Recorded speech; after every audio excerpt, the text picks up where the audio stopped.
அந்த கோழி genetic selection மூலயமா வந்தது. அதுக்கு கொடுக்குற ஃபீடு கார்னு சோயா ஜெனட்டிக் செலெக்ஷன் மூலயமா மரபணு மாற்றம் பண்ணி வந்த ஒரு விஷயம். இந்த கார்ன் சோயா வந்து வெறும் அனிமல் ஃபீடுக்காகவே தயார் பண்றாங்க. இப்படி தயார் பண்ற அந்த கார்னு அப்புறம் இந்த சோயா இருக்கு இல்லைங்களா, அதுவுமே ஜெனட்டிக்கலி மாடிஃபைடு தான். அதுவும் இந்த ஜெனட்டிக் செலெக்ஷன் மூலயமா உற்பத்தி அதிகமாகணும், சீக்கிரம் விளைச்சல் வரணும் அப்படின்றதுனால அதை வந்து மாடிஃபை பண்ணியிருப்பாங்க. ஸோ அந்த காலத்தில் கிடைச்ச நாட்டு தக்காளி பார்த்தீங்கன்னா ஒரு 5 ஃபீட்ல இருந்து போட்டாலே நல்ல பழுத்த தக்காளி தெரிச்சிரும். இப்போ போட்டு பாருங்க பவுன்ஸ் ஆகும், நீங்கள் அதில் கிரிக்கெட்டே விளையாடலாம். ஸோ அப்போது அந்த தக்காளி, அதுக்கப்புறம் நீங்கள் அந்த மோரிஸ் பனானா பார்க்குறீங்களா, மஞ்சள் கலரில் நீட்டாக இருக்கும்.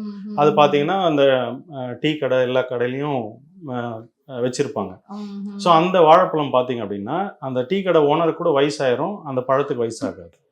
ஸோ இதெல்லாம் genetic modified. So genetic selection மூலயமா மாடிஃபை பண்ணி கொண்டு வர விஷயங்கள். அப்புறம் அந்த ஃபீடு கொடுக்குற ஃபீடு இருக்கு இல்லைங்களா, அதுக்கு வந்து பார்த்தீங்க அப்படின்னா கோழி தானே சாப்பிட போகுது, ஒரு விலங்கு தானே சாப்பிட போகுதுன்ட்டு அதுக்கு நிறைய பெஸ்டிசைட்ஸும் ஃபெர்டிலைசர்ஸும் யூஸ் பண்ணுறாங்க.